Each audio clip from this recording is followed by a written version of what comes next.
and they decided to engage. They found resources like Khan Academy, and they were able to fill in those gaps and master those concepts, and that reinforced their mindset that it wasn't fixed, that they actually were capable of learning mathematics.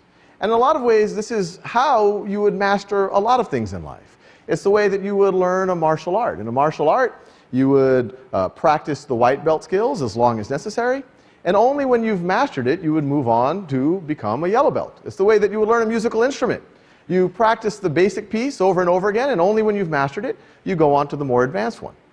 But what we point out, this is not the way that a traditional academic model is structured, the type of academic model that most of us grew up in. In a traditional academic model, we group students together, usually by age and around middle school age and perceived ability, and we shepherd them all together at the same pace. And what typically happens, let's say we're in a middle school pre-algebra class and the current unit is on exponents. The teacher will give a lecture on exponents, then we'll go home, do some homework. The next morning we'll review the homework, then we'll get another lecture, homework. That'll continue for about 2 or 3 weeks, and then we get a test. And on that test, maybe I get a 75%, maybe you get a 90%, maybe you get a 95%. And even though that test has identified gaps in our knowledge, I didn't know 25% of the material. Even the A student, what was the 5% they didn't know? Even though we've identified those gaps, the whole class will then move on to the next subject. Probably a more advanced subject that's going to build on those gaps. It might be logarithms or negative exponents. And that process continues, and you immediately start to realize how strange this is. I didn't know 25% of the more foundational thing, and now I'm being pushed to the more advanced thing. And this will continue for months, and it'll continue for years, all the way to at some point I might be in an algebra class or a trigonometry class, and I hit a wall. And it's not because algebra is fundamentally difficult, or because the student isn't bright. It's because I'm seeing an equation, and they're dealing with exponents, and that 30% that I didn't know is showing up. And then I start to disengage. And to appreciate how absurd that is, imagine if we did other things in our life that way. Say home building. So we bring in the contractor, say, told we have 2 weeks to build the foundation, do what you can. So they do what they can.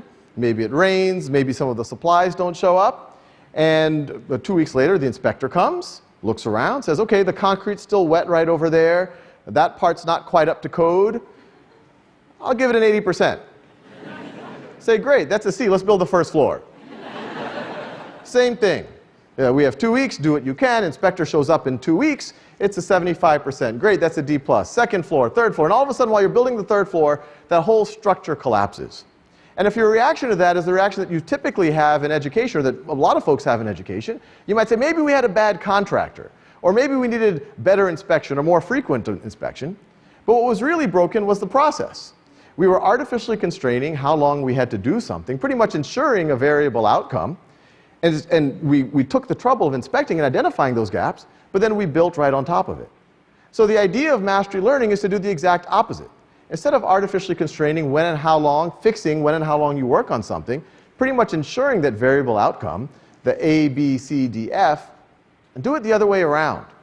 What's variable is when and how long a student actually has to work on something, and what's fixed is that they actually master the material. And it's important to realize that not only will this make the student learn their exponents better, but it will reinforce the right mindset muscles. It makes them realize that if you got 20% wrong on something, it doesn't mean that you have a C branded in your DNA somehow. It means that you should just keep working on it. You should have grit. You should have perseverance. You should take agency over your learning. Now, a lot of skeptics might say, well, hey, this is all great. Philosophically, this whole idea of mastery-based learning and its connection to mindset, students taking agency over their learning, makes a lot of sense, but it seems impractical. To actually do it with students, it seems like every student would be on their own track. They would have to be personalized. You would have to have private tutors. You would have to work worksheets for every student. And there were experiments. These aren't new ideas. There were experiments in Winnetka, Illinois 100 years ago where they did mastery-based learning. And they saw great results, but they said it wouldn't scale because it was logistically difficult. And the teacher had to give different worksheets to every student, give on-demand assessments. But now, today, it's no longer impractical. We have the tools to do it. Students need an explanation at their own time and pace. Well, there's on-demand video for that. They need practice, they need feedback. Well, there's adaptive exercises. It's readily available for students.